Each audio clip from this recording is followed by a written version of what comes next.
Ahoj ľudia, vítam vás pri ďalšom videu. Dneska to bude znovu zaujímavé, takže zostaňte so mnou.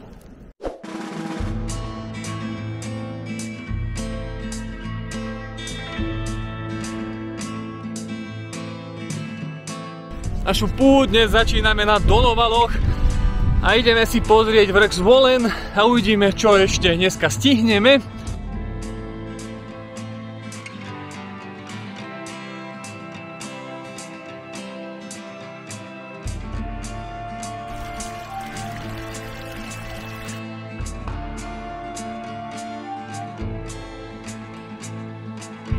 Sme niečo za polovičkou cesty na vrch Zvolen a už sa nám otvárajú krásne výhľady.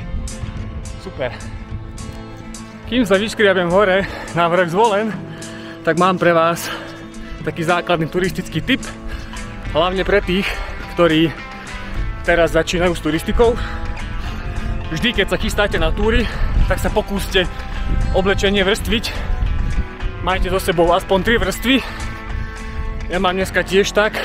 Mám tu bundu Gore od Alpine Pro. Ďalej tu mám rýchlostnúcu mikinu, tiež od Alpine Pro. A ešte aj bavlnené tričko, ktoré keď vyjdem hore, tak si prezlečiem, lebo v ruksaku mám ďalšie. Takže oblečenie treba vrstviť. Keď je dole pekne, hore môže fúkať. Takže na toto si dávajte pozor a vrstvite oblečenie.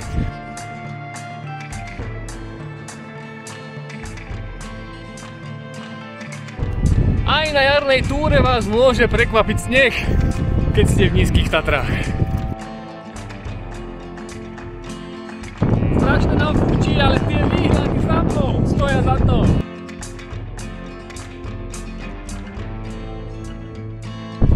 Neviem, ako majú fúči, bolo strašne fúka, ale dosiahli sme vrch Zvolen, tu je aj tabulka niekde nado mnou, ale strašne fúka. Ale krásne výhľady máme, super!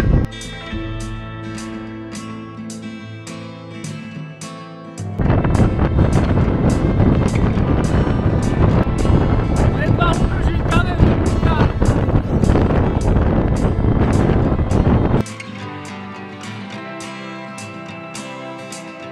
Pozreli sme si Zvolen a ideme sa pozrieť na malý Zvolen.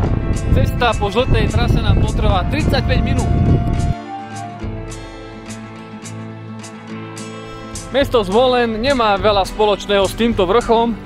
V minulosti pravdepodobne sa tu tiahla hranica medzi župou Zvolen a medzi Liptovskou župou, takže asi kvôli tomuto vzniklo toto krásne pomenovanie.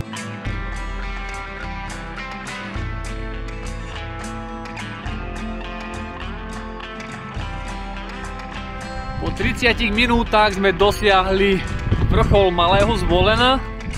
A je tu krásny výhľad. Takto po ležiačky, lebo keď sa postavím, strašne fúka vietor.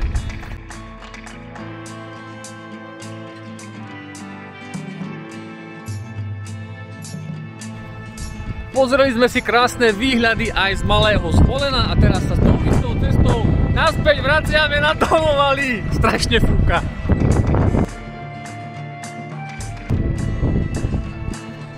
Dnes sme absolvovali veľmi peknú túru na vrch Zvolen. Je to taká jednoduchšia túra, ten začiatok je troška strmší, ale odporúčam ju pre každého, aj pre začiatočníkov, aj pre tých zbehlých turistov. Nakoľko hore sú krásne výhľady, ako ste mohli vidieť. Z jednej strany sa na nás smejú končiare nízkych Tatier, na druhej strane máme krásnu veľkú Fatru. Pod horizontom vidno končiare západných Tatier. Takže super, mali sme super počasie, hore strašne veterno, ale oplatilo sa. Ja vám ďakujem, že ste dopozerali do konca a stretneme sa na budúce. Ahojte.